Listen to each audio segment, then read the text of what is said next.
ڕاگەیاندنی کومێتەی ناوەندی کۆمەڵە سەبارەت بە ئێدانەکردنی هێرشی بەردەوامی کۆماری ئیسلامی و هێزە بە وەکاڵەتەکانی بۆ سەر هەرێمی کوردستان.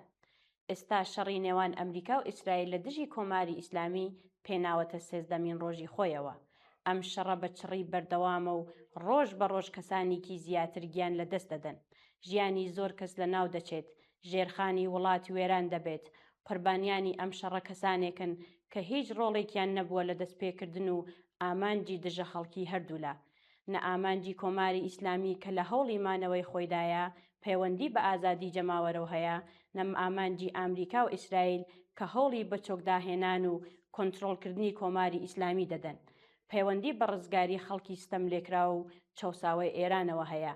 لەم نێوەندەدا هەرێمی کوردستان بەردەوام لەژێر هێرشی فڕۆکەی بێفڕۆکەوان و موشەکیدایە.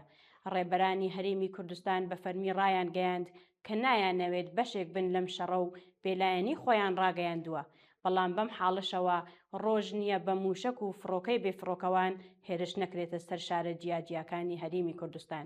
پاساوی ئەم هێرشانە بوونی بنکە ئەمریکایەکانە لە ناوچەکەدا، بەڵام بۆ نمونە چەند هێرشی موشکی ورد بۆ سەر هۆڵی کۆبوونەوەی گشتی سەعد عەبدوڵڵا لە شاری هەولێر پاساو دەکرێت.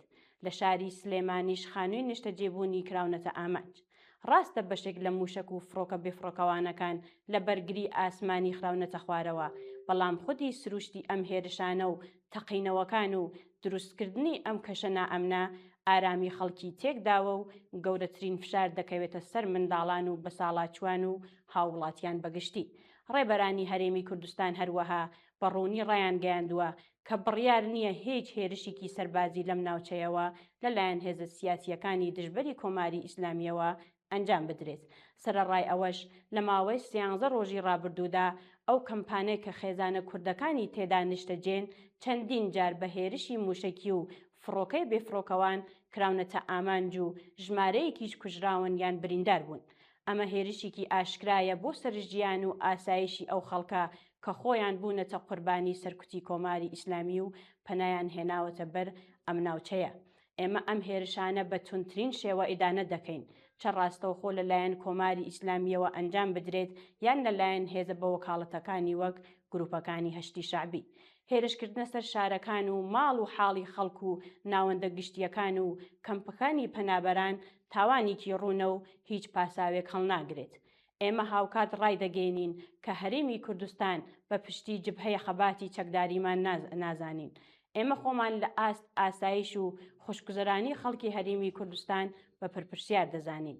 ئەو خەڵکەی کە هەمیشە بە باوەشی ئاوەڵاوە پێشوازیان لێکردوین، نابێت باجی شەڕێک بدەن کە هیچ پەیوەندیکی بەوانەوە نییە.